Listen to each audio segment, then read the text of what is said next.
Hi there, my name is Paul Hudson. I am the lead app developer here at Future. Today I'm going to be walking you through FutureFolio, our next generation magazine platform for iPad and iPhone.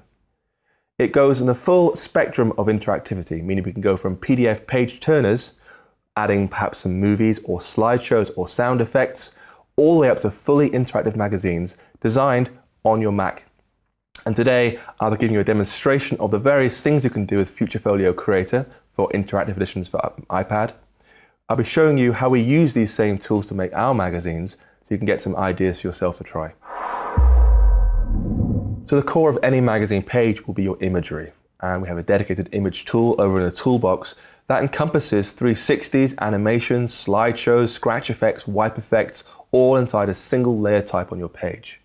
To get started, just press the layer button for an image and it will create in the page. And I'm going to walk you through a very quick slideshow on your page. With my image on the page, I can click and drag to move it around. Or I can use these edges to resize the layer. To make life easier, we suggest you enable grid mode from this button here. You can choose your grid size. Now, dragging the layer will cause it to snap to the edges, which means I can resize this image to be the exact size I want it to be. To change its contents, click on the cog. This screen here controls every part of the behavior of this slideshow. For now, I'm just going to add some file names. So tap here and choose Add File.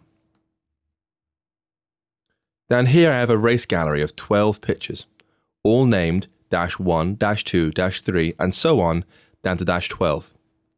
Folio will recognize this automatically, which means when I tap the first one, it will say, do you want to add a sequence? If I choose yes, all 12 pictures will be imported. By default, the behavior is a slideshow. So when I choose save and press play, it will behave as a slideshow.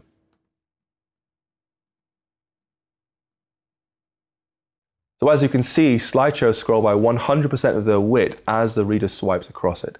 This is fine for most kinds of pictures, but in our example here, you can see there's white space on either side of the image. This doesn't look very good.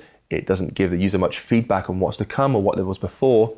So we can actually ask Folio to scroll by less than the full width of the slideshow by clicking here on the cog and going to scroll page percentage, going from 100 down to 70 like this. Now, when I press play, you will see as we swipe through the images, Folio is showing us a little bit more to the edge. There's more to come. It's not scrolling the full width each time. This is a lovely user interface hint to users. There's more to come. It guides them through issue more carefully. So in my example here on the canvas, you can see I have a 5-picture slideshow. And if I want to put captions on the page, I could just place one story object and say, well, that's the caption for those 5 pictures. But in an interactive magazine, we want to be more interesting. We can have dynamic captions depending on which of those 5 pictures the reader is currently looking at. So if I create some story layers on the page, I'm going to create one story layer for each caption for my image. Although just quickly, I'm only going to create 3 to save a bit of time. That's 2, that's 3. This first caption box, I'm just going to write for a headline, caption 1. The second one, I'm going to write caption 2, and in the third one, caption 3. Now to attach those layers to each individual picture in my slideshow, all I have to do is name them correctly. So this slideshow I'm going to rename to be bikes. So this first caption, as it's the first picture, needs to be renamed bikes-1. The second one, bikes-2. And the third one, bikes-3. Now you need to configure your page so it appears how you want it to appear when users land on that page. So for me, I want captions 2 and 3 to start life as being hidden. Now when I press play, I get this effect. As I swipe through, Folio will find the appropriate caption for that picture and show and hide it automatically. So as you can see, adding multiple captions to your slideshow is very, very simple. Just name them correctly and we'll do the right thing for you automatically. There is one more very nice user interactivity hint you can give to your readers, and that is to tell them when there are more pictures to come, either behind or ahead where they're looking. And that's done using the arrow layers property for your slideshow. To get started, first we're going to create an image on the left of the picture to handle our left-hand arrow. Make this fairly small, maybe 48 by 48 in size. Position it off the sides, radially in the center. And inside there, we're going to add a file name called Race Slideshow Back. It's a left-facing arrow. And on the right, we'll do something very similar. Again, 48 by 48 in size. Position just to the right of the image. And this time, we're going to add the right-facing arrow. Race Slideshow Forward. Now to make this work, we need to name these layers. I'm going to name this one here Arrow Back, and this one here Arrow Forward. And now to hook these up to the slideshow, we can go to the cog for the slideshow, and under Arrow Layers, you'll see it already says e.g. Layer 1, Layer 2. So I'm going to name mine Arrow Back, Arrow Forward. Press Save Changes. And now configure the page as you want it to appear when the reader lands on it. So in this case, I want to hide the back arrow because we start in the very first picture of the slideshow. When you press play now, Folio will connect those two layers to the slideshow, so as the user swipes on them, we show and hide them appropriately. So there's the back arrow, and the next arrow is gone. You can control things very precisely. If you wanted to have it so the arrows appeared beneath the slideshow rather than over, as you can see here, it's over the slideshow, just move them around the page. So I could move this one behind the slideshow and this one behind the slideshow. And when you press play now, you see they hide behind the slideshow. As you can see, the combination of these two UI hints can really help direct your users through your page, so they never really feel lost. They always know where to go for more content, which is a great way to make sure they get the most from their magazine. You can see a great example of this in Total Film magazine. As you can see here, they're using the arrow layers property. As you swipe through, we show either the left or the right arrow, depending on the picture they're looking at. And that's the end of the slideshow. They're also using a caption here at the bottom that changes to relate to the picture you're looking at right now. Going beyond slideshows, it's very easy to show people animations, which means we'll show one picture at a time, cycling through at the speed you specify, crossfading optionally, and looping back at the end. So in our example, we can go from a slideshow to an animation by pressing the cog here, and rather than choosing slideshow, choosing animation. By default, you'll see times to play will stay empty for infinite. It'll play at 1 frame a second, and we can turn crossfading on. When you press Save Changes and press play, you'll see the animation in action.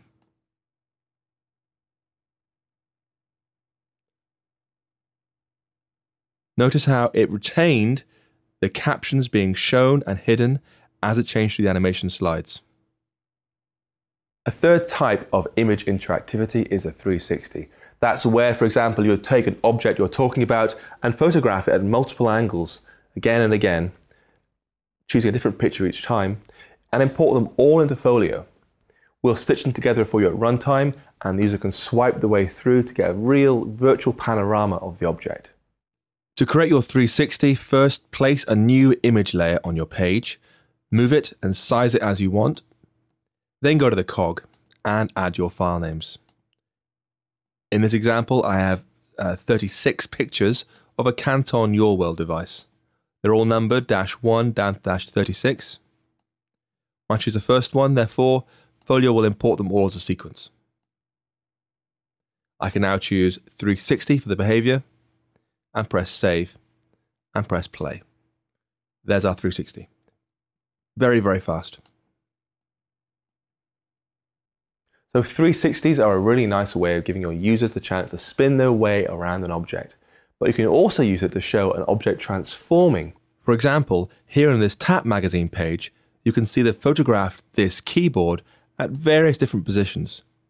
As you swipe over it, it transforms. I can think of no better way of really showing how this device looks as you're actually using it in real life. A fourth type of interactivity effect is the wipe. On your page, if you want to have a before and after being shown, where the user can swipe the way and choose which one they want to see, that's when you want a wipe effect. In this example, we can create a very simple wipe effect by first placing an image on the page, then pressing the cog to customize its contents. We're going to change behavior to be wipe, and then choose for file names 2 pictures I made earlier. They're called wipe 1 and wipe 2. Position and size appropriately. I'm going to enable grid mode for more accurate positioning. And then when you press play, you will see how this behaves.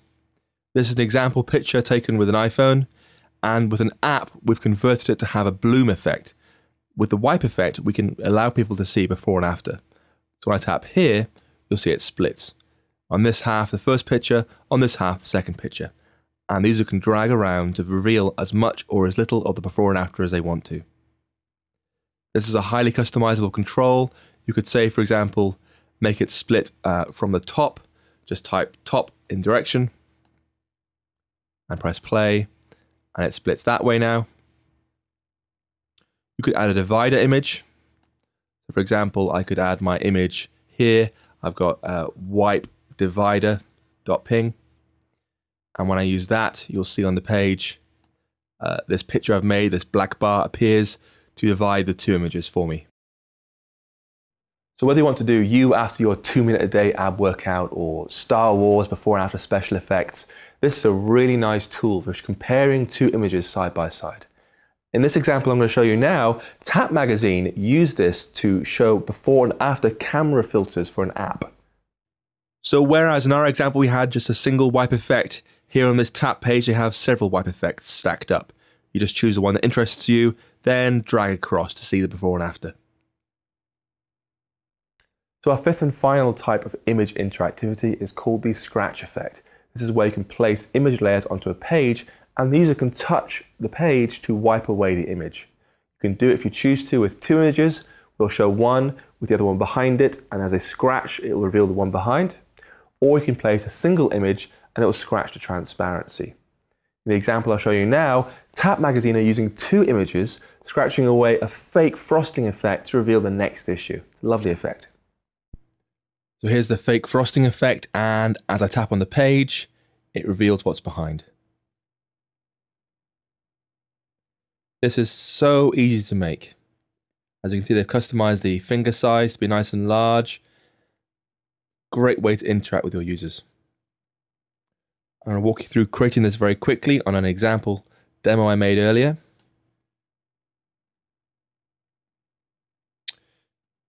On this page there are 2 scratch effects already made. Here we have one, it's got 2 pictures, scratch 1.ping and scratch 2.ping.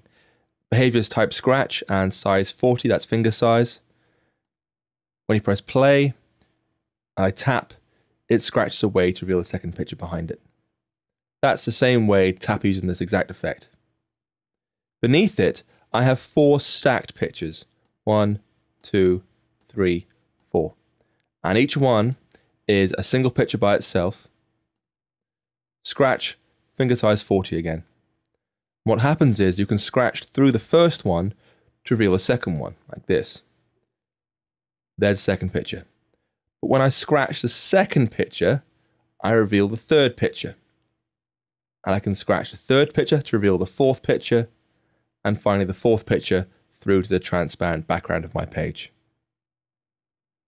There are 2 ways of placing movies on your page.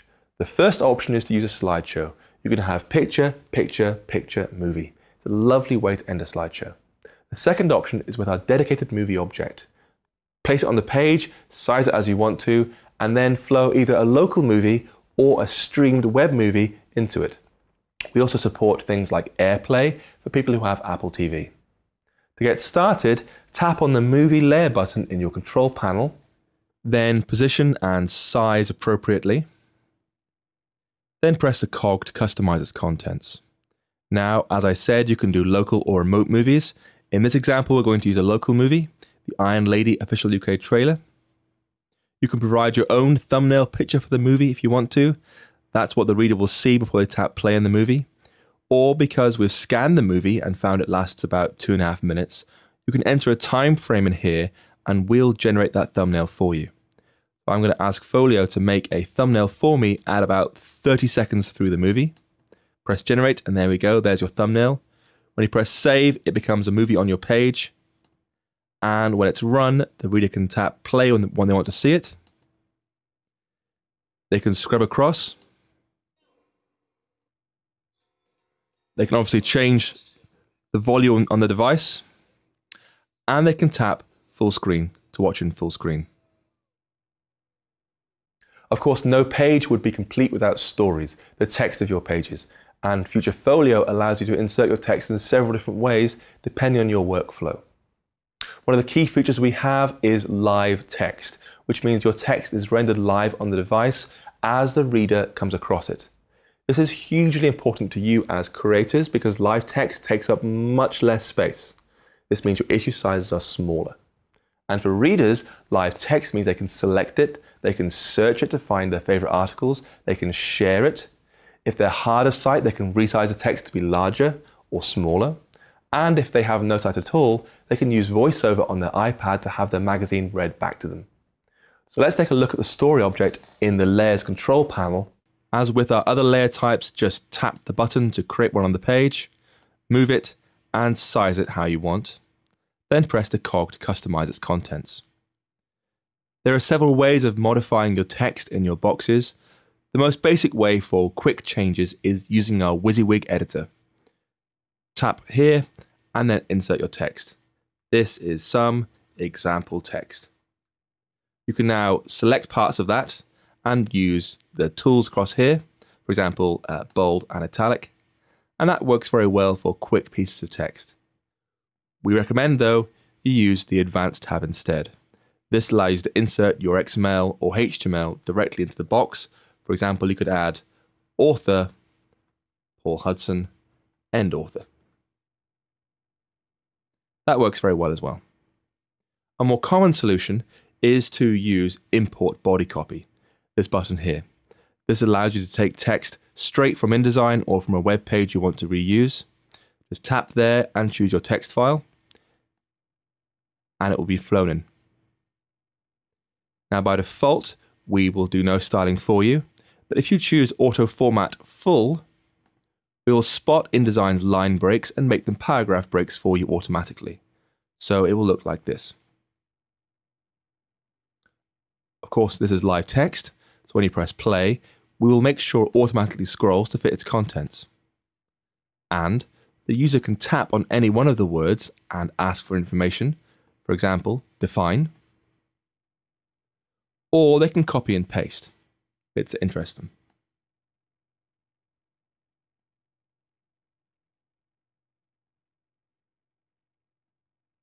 You can add headlines and straps by typing them in here.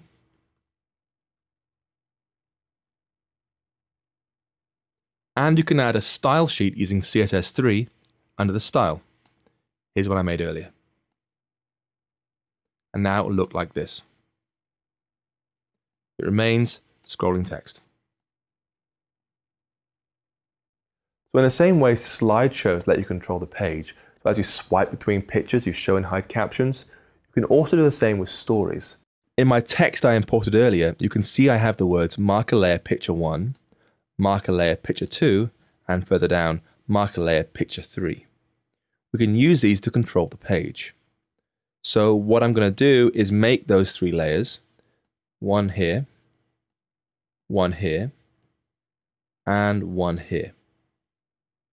This first one, I'm going to add a picture, this race picture. The second one, I'm going to add this camera picture. And in this third one, I'm going to add my white picture from earlier. There we go. Now in my text, I named these picture 1, picture 2, and picture 3. I should rename these layers appropriately. This one here will rename picture 1. This one here will rename picture 2. and this one here, rename picture 3. Now go ahead and show and hide your layers depending on which ones you want to see when the page loads. In this example, I want them all to be hidden. Then press play to see how it looks. Now, as you scroll down the text box, you get the wonderful effect which pictures appear and disappear depending on which part of the story you're reading. All the way down to the bottom. So it's a very nice way of illustrating long-form text articles and just keeping users engaged with your story. So this feature might look very simple, but actually it's very powerful because it lets you gauge exactly where the user's attention lies on your page. In this total film page, you can see how, when I scroll up and down this story, up pops this download in iTunes button. This happens because we know the user is reading this page, they've started scrolling down. And they do this for all their film reviews. So in this one here, We Walked a Zoo, scroll down, up pops download in iTunes. Over here, The Innkeepers, scroll down, download in iTunes. So it's always there, depending on what the user does with the page. We have a dedicated layer type in our palette for creating tables. So any kind of long data set with rows and columns that lets the user browse through at their own speed. These are very powerful because they will scroll just like an iPhone or iPad table, which means the header at the top will stay fixed as they scroll down. As a new header hits it, it will push off and be replaced with a new heading. It looks great, it feels great, and the user can also tap on the headings to resort the fields according to what they care about most. To get started, just tap the Layers button and position and size appropriately. Then tap the cog to customize its contents. Because tables have data attached to them, you can either choose to have a blank table, or from a file you've made earlier or shared elsewhere in your issue, or perhaps in a back issue. For now, we'll do a file and choose my example table. This is one that's made through Total Film. It's been configured with 3 columns, film, rating and page, with various sizes. It has some film names, some pictures, page numbers in red, and then when you press save, you'll see that flown into the table. Now these things look and work like standard iOS tables, which means when you press play, the user can scroll around. And like I said, that top bar, the titles remain fixed. You can always see where they are, particularly in long tables. And like I said, you can tap to sort. So here I can say, show me my films alphabetically or reversed, or sorted by rating. And we allow you to sort by name, number, date, or price. So that is a very simple kind of table. I want to show you some examples of more advanced tables with more styling and in different kinds of scenarios so you can see how they can be used in your own work. So here in Total Film's screen section, the first page lists all the movies out now.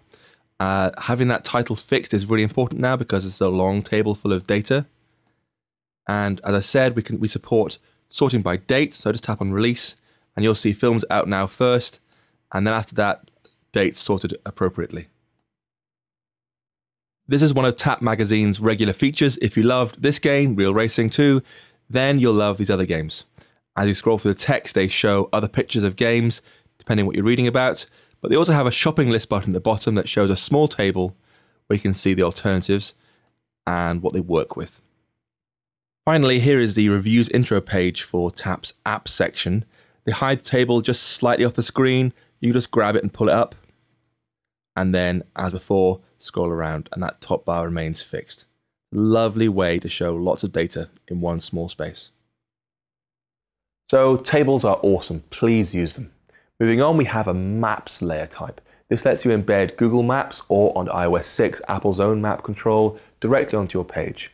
You can then add route data for GPS information and pins to point out highlighted information. To get started, tap on the Maps button in your Layers control panel, then position and size appropriately, and press the cog to customize its contents.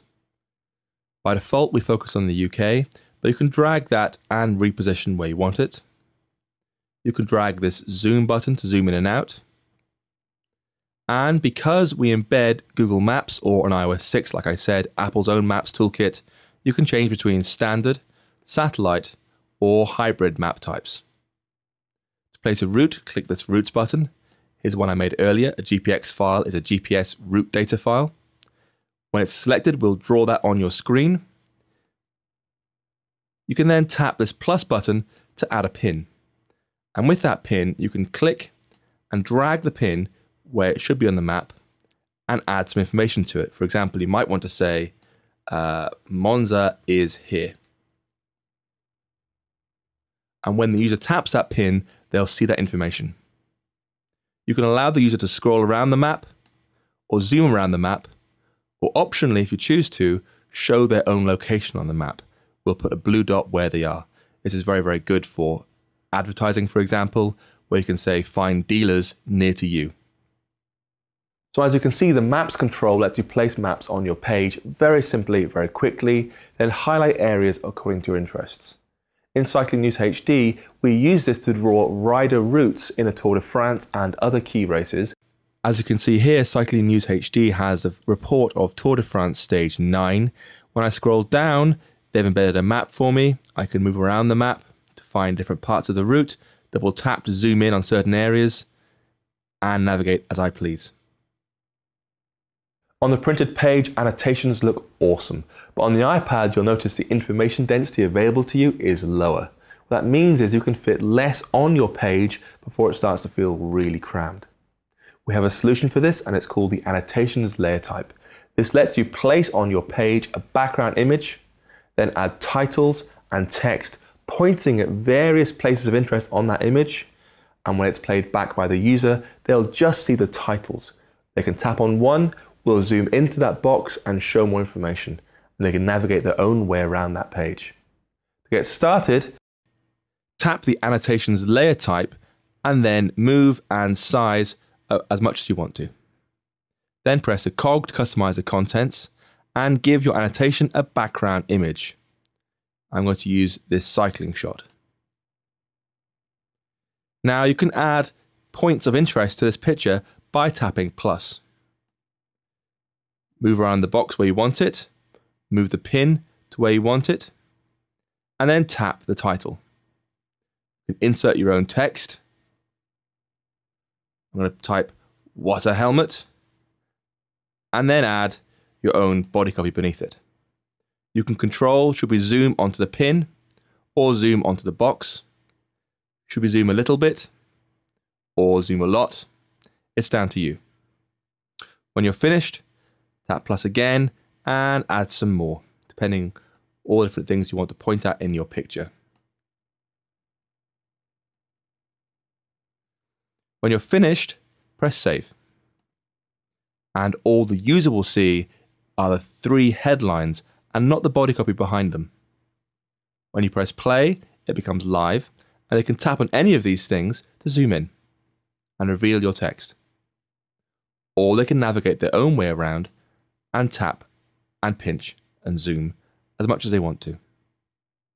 A great example of these annotations being used is in Total Film magazine.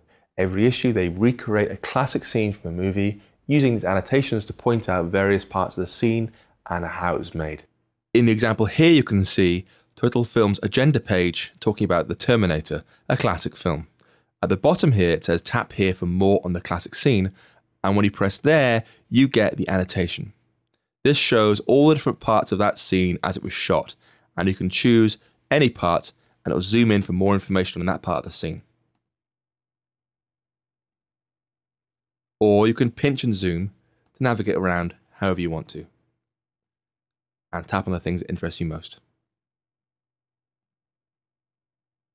The last layer type to talk about is the box. This is the most simple, but it's a real workhorse in FutureFolio, because it allows you to place layers together into a single container and act on them as one. I'll give you an example here. I have 6 pictures numbered 1, 2, 3, 4, 5, and 6. They are positioned, this first one at x0, second one 256, third one 512, then 768, 1024, and 1280. So equally aligned along this way off the screen. They're all inside this box here called container, which means if I show or hide container, I'm also showing and hiding all the layers inside it. By default, I can't see these other pictures. I can only see these 3. No matter how much I tap and swipe, I only see 3 pictures. But I can ask Folio to make this box resize to fit its contents. pressing this cog and say scroll to fit contents horizontal and press save. And now when you press play, the box becomes scrollable. Get a bounce at the end to show you finished, and a scroll bar so you can see how far through you are. You can customize this. You may say, for example, let's not show the scroll bar and perhaps don't bounce at the edges. Press save and press play, and now the scroll bar is gone. That's a fixed scroll, no bouncing.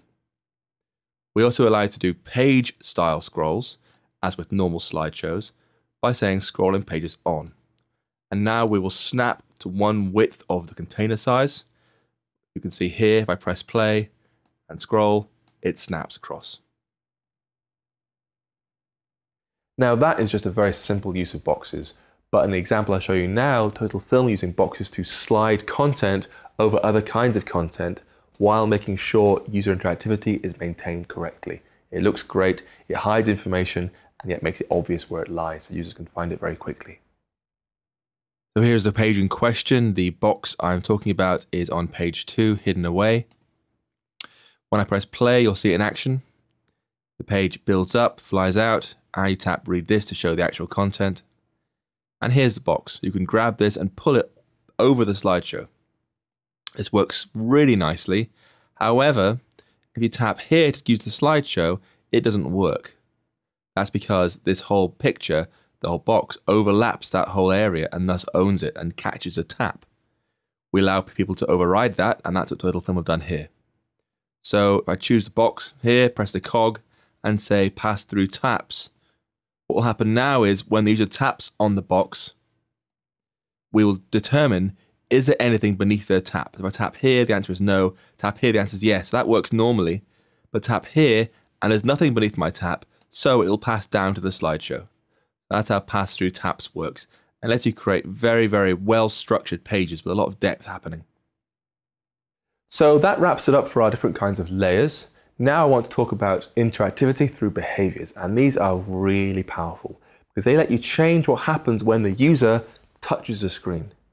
You can choose from our long list of functionality, attach as many as you want, time them if you want to, make them repeat if you choose to. They're very, very powerful ways to add amazing interactivity to your pages.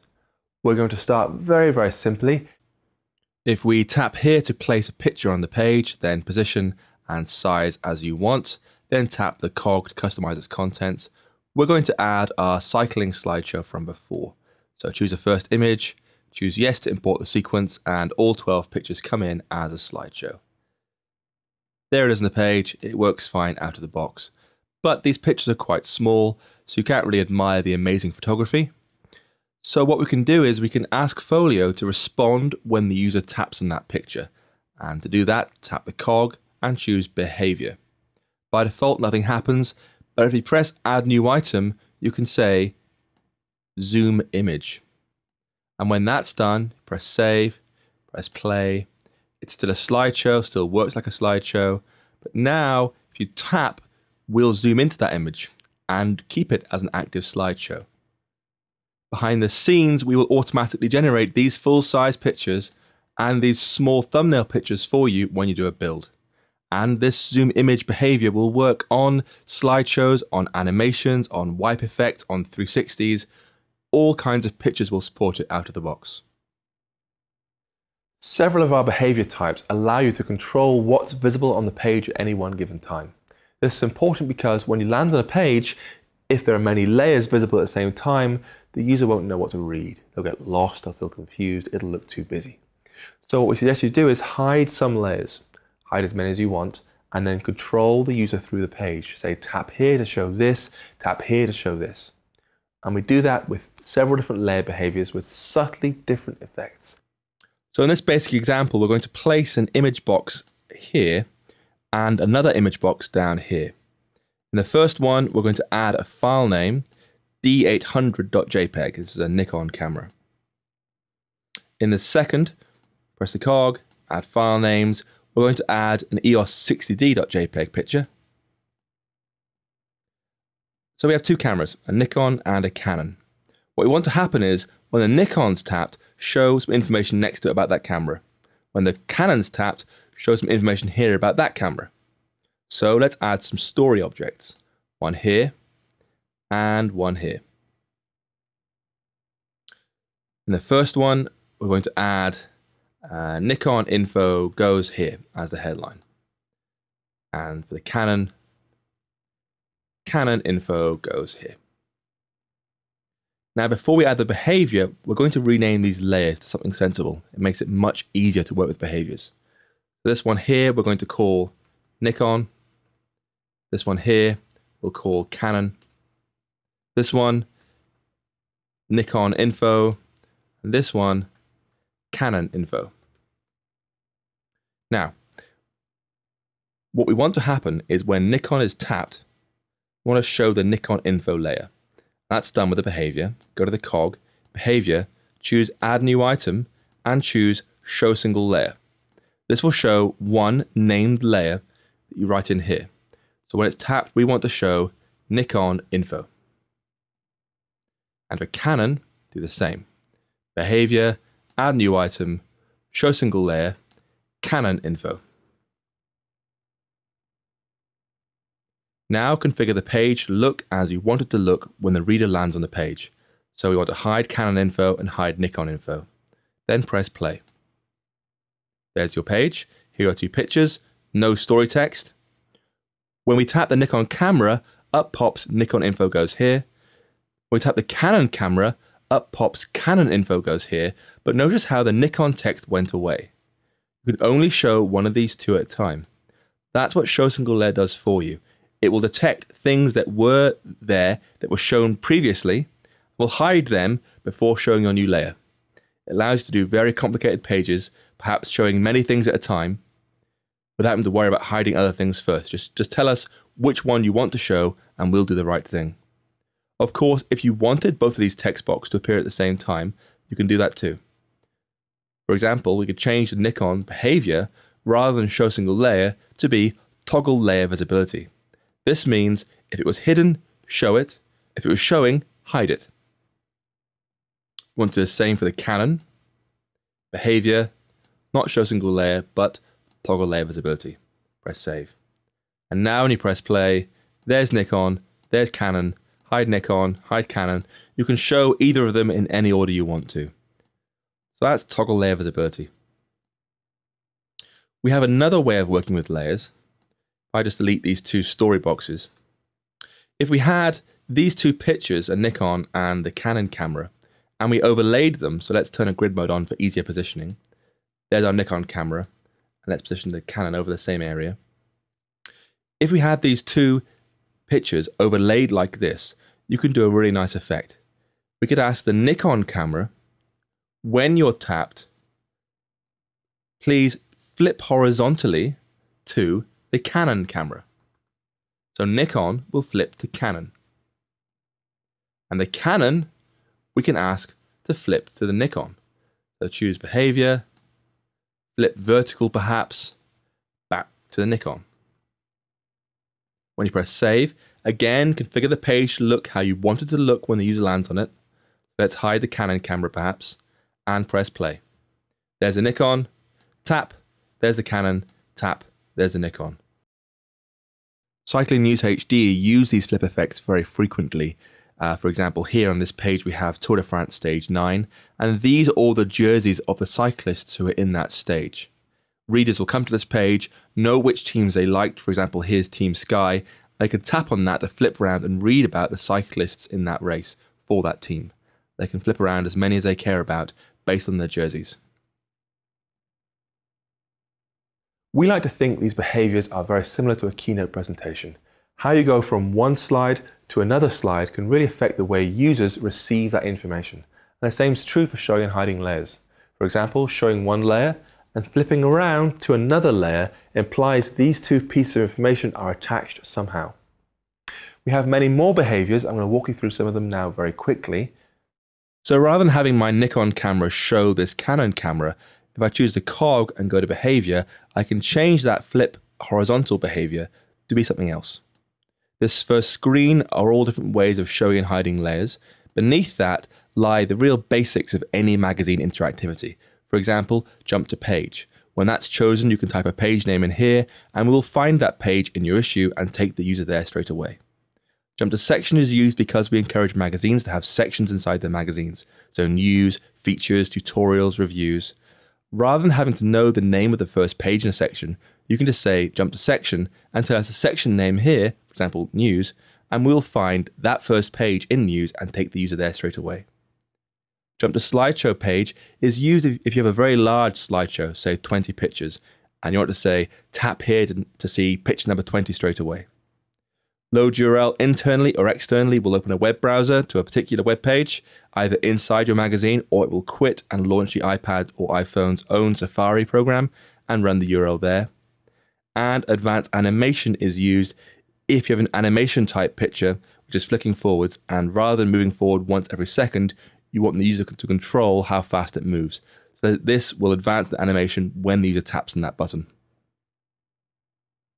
Next, I want to talk to you about animations. Animations are one of the most powerful features in FutureFolio, and I guarantee you're going to love them. They allow you to control your layers at runtime, which means when the user taps on the page, you can have objects flying in, scaling up, spinning around, fading out, or any combination of those put together. They're very, very powerful. And I want to show you some examples from the magazines, how we're using them to create some very special effects. So this is the cover for Tap 18. When I press play, you'll see how much animation there is here. All these kids pop out from behind the iPad. They all wave, they blink.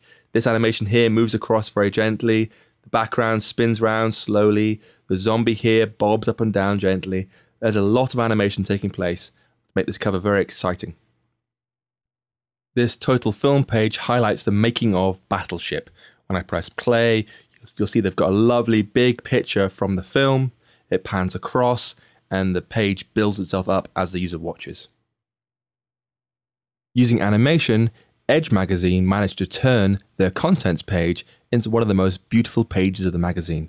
Just watch when I press play.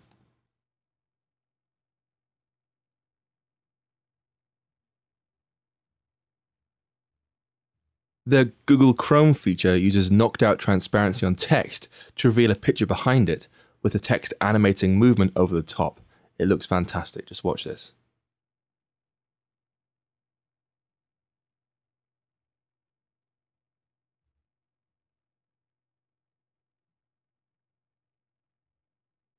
In Total Film's Batman feature, they wanted this box office graph to be shown in a really exciting way. So I tap here, the graph builds together, and then information about it pops in. On this page, Total Film wanted to animate in a feature about Emily Blunt called The Sharpest Girl in Hollywood. So you have an animation building the page title, and then an animation building out the title to reveal the body copy behind it. It looks fantastic. Just watch this. So there's a title, and when I press read this, the body copy, and this just slides in as a hint there's more to come for slideshows. On this page, Edge magazine have the page build itself with multiple layers of smoke scaling down to create a really ethereal effect for this character.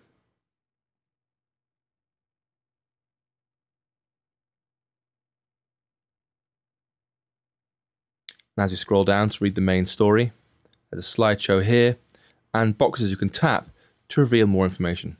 It is dim the background and slide out as needed. On this page, Tap Magazine wanted to create an app toolbox where, when you press play, the toolbox unfolds to reveal the kinds of apps you may want to have on your iPad or iPhone. A very simple effect, but it looks fantastic on the page. Another very powerful behavior type is called particle systems. You can create video game style effects on your page in response to user feedback. Now this sounds crazy, but trust me, it looks fantastic for your feature openers. I'm going to walk you through some very quick examples here in the simulator. So we can create a very quick example of the particles in action by placing an image on the page, choosing the cog and adding a file name to it. For now, let's just choose one of these biking pictures. There we go. And for behavior, we'll choose add new item and scroll down here to be create particles. Now I've made one earlier called particle fire .particle. You can make your own using our built-in particle editor. For now though, we'll press save and press play and you'll see how this works. It's very simple. When I tap on this bicyclist, out pops fire. That's an effect I've designed by myself. Of course, it doesn't really fit here, but I have some examples where it looks much, much better. This is a Tap magazine feature highlighting the 10 best apps for summer. Cunningly though, up here there's a small Union flag. If you tap that, the whole page changes. It becomes the 10 best apps for even a British summer. If you look carefully, you'll see raindrops falling down the background. This is a live particle system on the page. The rain falls dynamically. It's not a movie. It's all done on the device. This example is the opening page from Total Film's Dark Knight Rises feature.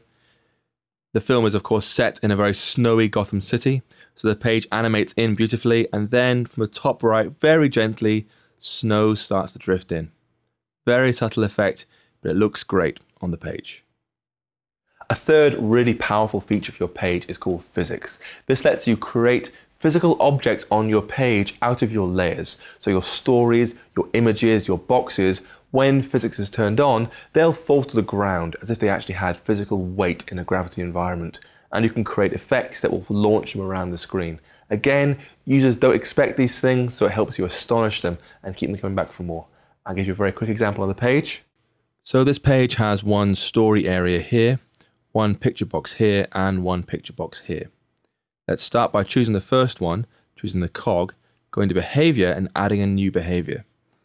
The one we're looking for to begin with is enable physics. This will allow any layer that has dynamic movement turned on to fall to the ground as if it had gravity. We're also going to add to this second one here a behavior which is create physics force. This lets you plant like a virtual bomb on your page. It will explode and propel things around the page. You can choose the strength of that virtual bomb. I'm going to create one at 100 newtons.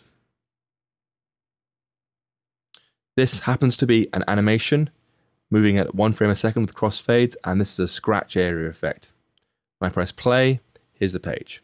We have the animation animating, we have a scratchable area here, and we have our story here. But when I tap the animation, watch what happens.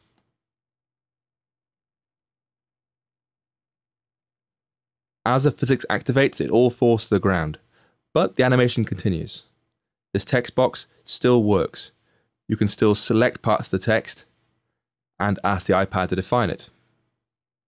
You can still scratch away here. But if you tap here, then the bomb launches, and you'll see things get thrust around the page again. Again, not the kind of thing you use in too many pages, but for feature openers, this will truly astonish and delight your readers. The final advanced behavior I want to show you is called variables. This lets you set user data in your magazine according to feedback from the page. For example, you might want to say, user, choose between Xbox, PS3 and Nintendo Wii. And when they tap on Xbox, you want to save that they chose Xbox for use later on. Well, that's variables. You can say, this behavior, please set a variable user choice for console equals Xbox. And later on, you can actually attach conditions to any one of your behaviors. You can say, for example, when this is tapped, only show this layer if they have chosen Xbox previously. This is a really, really advanced feature, particularly because we allow you to save these variables across every issue you have, which means you can do cross-issue variables. You could say, for example, the user has tapped it in issue 1 and in issue 2 and in issue 3, therefore unlock some sort of extra special video. It's a very, very powerful feature. We also allow these conditions to work with layer overlaps. You could say, for example, if the user has tapped this button, perform this effect only if layer A and layer B are overlapping. This is a really advanced feature. I'm going to show you a quick demonstration. Here's one we made earlier called Folio Invaders. This uses multiple conditions, multiple tap effects for particle systems, for keeping track of score for the player, updating the score on the screen. It's basically a miniature game all made inside Folio using conditions and variables. So Folio Invaders is our quick little parody of that famous arcade game Space Invaders. When you press play, these little guys move around, they start advancing down the screen towards you, and when you tap on them, they explode in a ball of fire and 1,000 points get added to your score. As you kill more, the score increments higher and higher, and as you kill more, they start moving faster and faster, making the game harder and harder as you play. Eventually, if you're faster than I am, you'll kill them all and the game ends, hopefully with a you win screen, because we can do a condition saying if all the bad guys are dead, say they've won. There we go. That's conditions and variables. So variables are perfectly suited to the most advanced kind of pages where you really want to get detailed user interactivity either on a single page, across an issue, or across your whole magazine. Very, very powerful. With that, we'll leave behaviors behind and talk more about pages. Everything you've seen so far has been exactly one iPad portrait-sized screen. We can also handle longer pages. If you have more information that will fit on one page, you'll want the page to scroll. And we support that by letting you set a custom page size. It could be a long page, it could be a wide page, it could be a long wide page, depending on what you want to do. And these open up some very interesting features. Let's take a look in the simulator. Here's my page. If I press play, you can see it is one iPad portrait size screen. Can't scroll up or down, and we have just 4 pictures. Ideally though, I want to have a 5th picture a bit further down. So I can go to the rendition settings window, which is just here, and ask Folio to change the size of the page. By default, it's 0 times 0, which means the right size for an iPad portrait-sized page. But we can ask it to be exactly one iPad width by 2,000 pixels. That's about twice the size of an iPad portrait-sized screen. Now I can scroll up and down. I have extra space to place layers on my page. So I can add my extra picture. Put it here. And inside it, I'm going to add another cycling shot. There we go. In action now, there's the 4. I can scroll down and there's the 5th. So the scroll bar pops up automatically. These long pages open up an extra special feature. If a user comes to this page and scrolls down and scrolls down and scrolls down even further, they may have forgotten which page they were on. And we allow you to fix layers to the page to counteract this. For example, you may say this image here should float over the page, should stay with the user as they scroll down. To do that, tap the cog, go to behavior, and under float over page, enter 100. That will force the layer to scroll at the same speed as the page as the user scrolls down. It looks like this.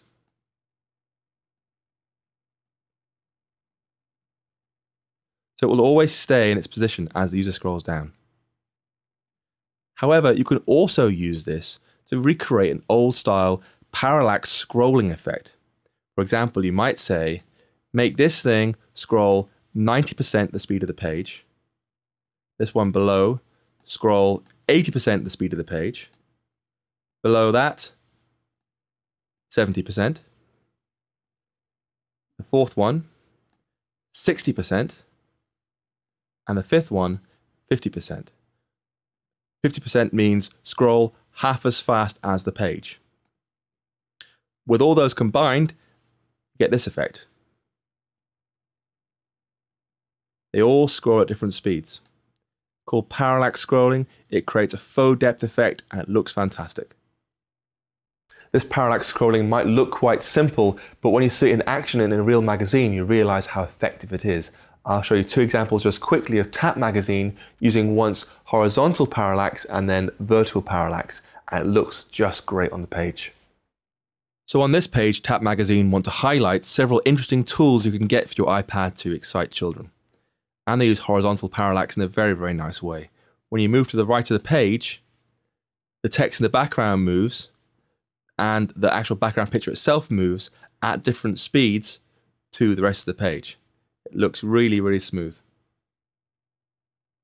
On this page, Tap Magazine want to highlight the best apps for kids ages 2 to 4, and they list some of the best apps down the page in a very long page.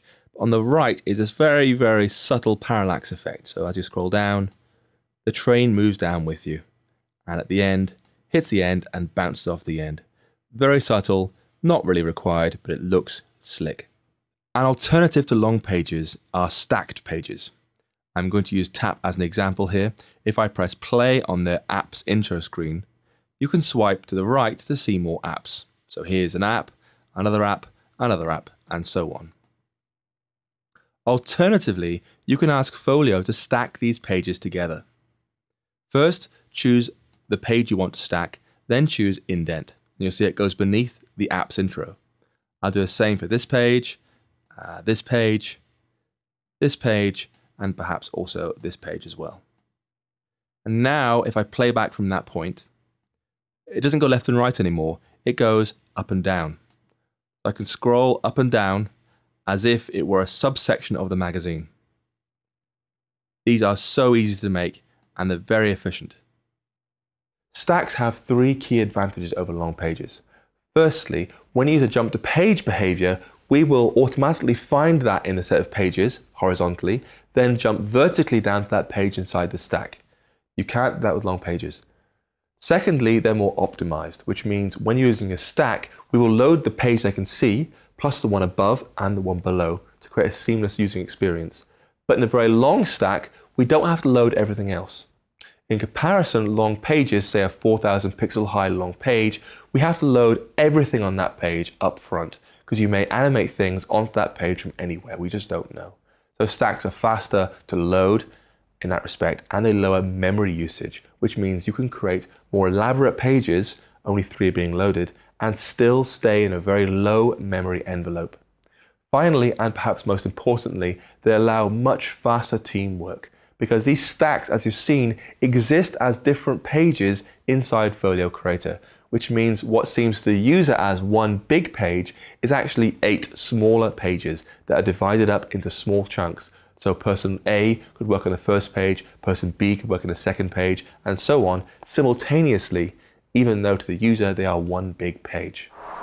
When you've finished designing your page so it looks exactly right, then comes one of the key features of FutureFolio, which is templates. We let you save your page exactly as you've made it into a template, which means everything you've laid out, all the stories, pictures, maps, and their positions and sizes, and all their interactivity are saved for reuse later. For example, your art person will come in, design a gorgeous reviews page, make it look perfect, test that it works perfectly, then make it a template. This means when you've created pages from that template, you don't have to test again and again and again, because you know it works up front. We save all that information inside templates for later. Let's take a look at making a template with our current page. So as a reminder, we'd made a long page with 5 pictures on, and this page had parallax on, so as you scroll down, you got that effect. They were bunching up as you scroll down. We can create a template from this by choosing, for the page, Make Template. Give it a name. I'm going to choose Parallax. And then you can stamp that template as many times as you want to. So from Templates, just double-click Parallax, and we'll create a copy of it for you.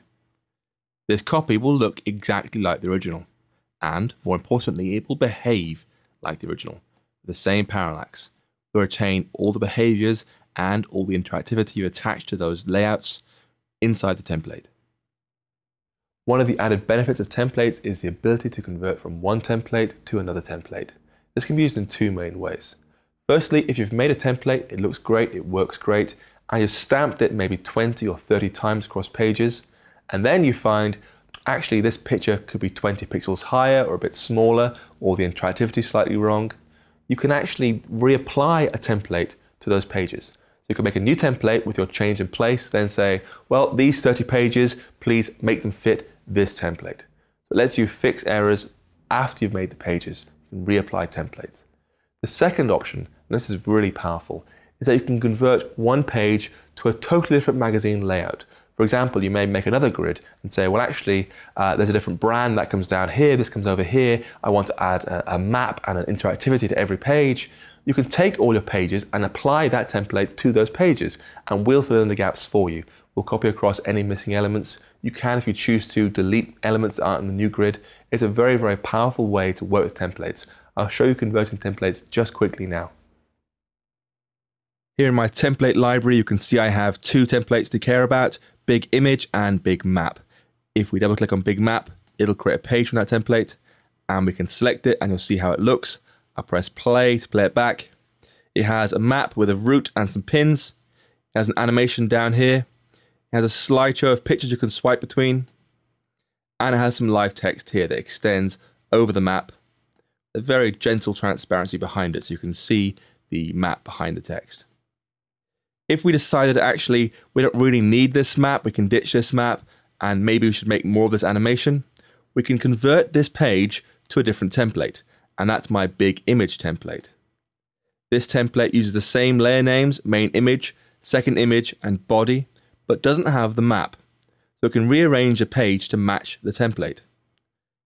In Action, all you do is select your page, choose Convert Template, then choose which template to make it more like. I'm going to choose Big Image. Folio will scan the template and compare it to your page. It's recognized, aha, this big image template does not include a map layer. What do you want to do? Ignore will leave the map there, which you don't really want because we have our animation there. Or we can choose Delete. So in this case, we'll choose Delete, which will ditch the map from this page. We press Delete. This happens. It's now really laid out the page to match the big image template. Big animation at the top. Slideshow is still there unchanged. Text there still unchanged. It's just moved things around and sized them correctly to match the big image template. Everything we've been looking at so far is just portrait, but inside FutureFolio Creator, you can make your pages portrait and landscape for iPad, or portrait and landscape for iPhone, or both, inside one issue build. What this means is that when users receive your issue, they see the right thing depending on their device and their orientation. And of course, you can, if you choose to, use Convert Template to convert portrait layouts to landscape layouts, if you, of course, design carefully ahead of time. I'll show you very quickly now making a landscape template and rotating inside the simulator to see how we transition from one view to another view. So there's your tablet portrait page. If we tap tablet landscape up here, Folio will warn us this does not already exist. What do you want to do? So we can choose, give us a blank page, and you'll see one iPad landscape size screen. You can double click to edit. Large blank landscape canvas. We can add to this one picture. So there it is. I can drag it to the top left, perhaps enable grid mode so I can see what I'm doing more easily. Then drag it to occupy the full screen. Now, of course, you can just type the numbers in up here, or we can do what I'm doing and drag it to fill the full screen. Then when it's full screen, tap the cog and add some file names. I'm going to add my race gallery again.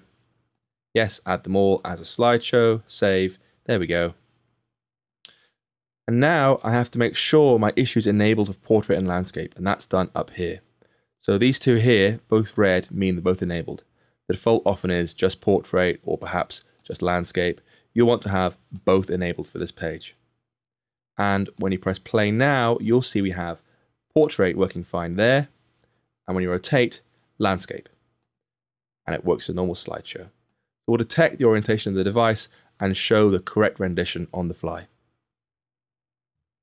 We're now at the very last stage of your issue creation. This is where you do a build. You tell Folio, I'm done, please take my images and compress them down to the right size, bundle it all up into a single zip file for distribution to clients or for testing. This is all done through our build screen.